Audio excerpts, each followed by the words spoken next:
It started as a normal day, the kind of day we all take for granted. The sun was shining brightly over Freetown, casting its warm light on the busy streets filled with the sounds of life, cars honking, market women calling out their goods, and children laughing as they ran barefoot down the dusty roads.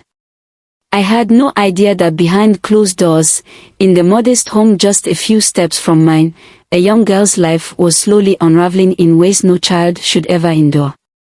Her name was Sofie.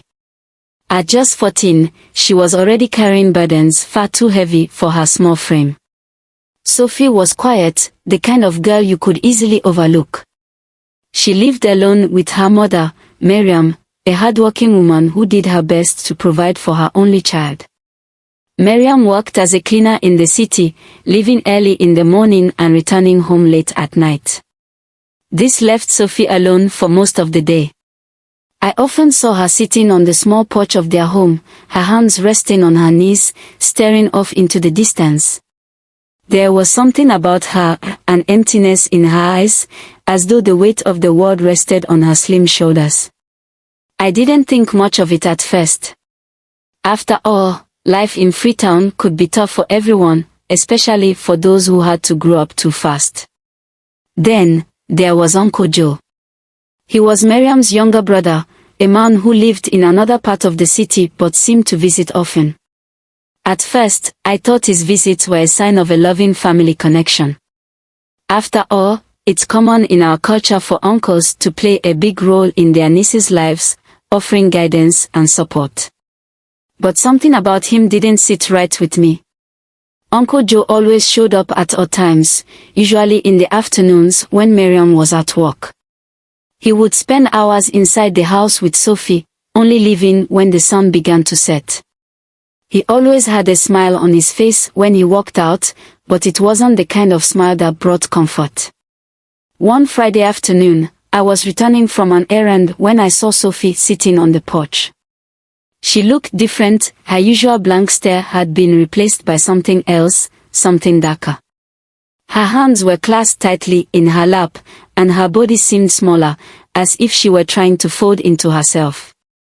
Uncle Joe walked out behind her, his face calm and composed, as if he had just finished an ordinary visit. He didn't even glance at her as he left. "Sofie," I called out, trying to catch her attention. She turned to me briefly, her eyes meeting mine for just a moment before she looked away. "I'm fine," she said softly, though I hadn't asked her anything yet. Her voice trembled, and I could tell something was wrong. Over the weeks that followed, I couldn't ignore the patterns. Uncle Joe kept visiting, always when Miriam wasn't home. Each time, Sofie seemed to retreat further into herself. She stopped sitting on the porch and rarely came out of the house. When I did see her, she looked pale and withdrawn, as though she were carrying a secret too heavy to share. One day, I decided to visit her.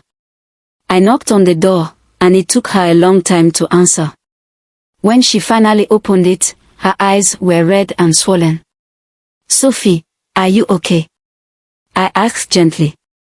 She nodded quickly, but her trembling hands betrayed her.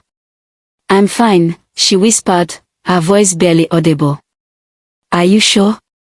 I pressed. "You can tell me if something's wrong." For a moment, she looked like she might open up, but then she shook her head and closed the door. I stood there, staring at the peeling paint on the door, feeling a knot of frustration and helplessness in my chest. The truth came out a few weeks later. It was late in the evening when I heard shouting coming from Sofie's house. Miriam's voice was loud and angry, filled with a pain I'd never heard before. I couldn't make out all the words, but I heard enough to understand. Sofie had finally told her mother what was happening, that Uncle Joe had been coming to the house when she was alone, touching her in ways that made her feel scared and sick. He had threatened her, told her no one would believe her if she spoke up. The next morning, the whole neighborhood was buzzing with the news. Some people were outraged, calling for justice. Others whispered behind Miriam's back, questioning Sofie's story. "Maybe she's making it up," I heard one woman say. Why would Joe do something like that to his own niece?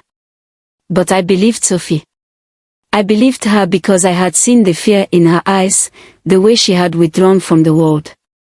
I believed her because no child should ever have to carry such a heavy secret. Miriam reported Joe to the police, and he was arrested.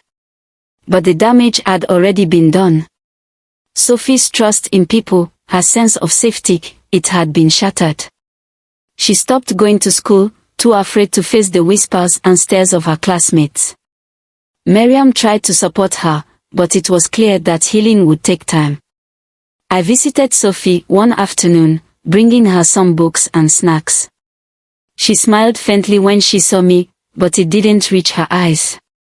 "Thank you," she said, her voice still soft but a little steadier than before. "Sofie, you're so brave," I told her. "What happened wasn't your fault, and you didn't deserve it. None of this was your fault." She nodded, tears welling up in her eyes. "I just want to feel normal again," she whispered. "You will," I said, hoping my words would bring her some comfort. "It will take time, but you will." Sofie's story is one of pain and betrayal, but it's also a story of courage. She found the strength to speak up, to break the silence and expose the truth, even when it felt like the world was against her. Her story reminds us of the importance of listening to the Sofies in our lives, of standing up for those who cannot stand up for themselves. It's a call to action, a plea for justice and compassion in a world where too many children suffer in silence. Even now, when I see Sofie, I see a girl who is still learning to heal, to reclaim the pieces of herself that were taken. And I see hope, a hope that her story will inspire others to speak out, to protect the vulnerable, and to break the cycle of silence and pain.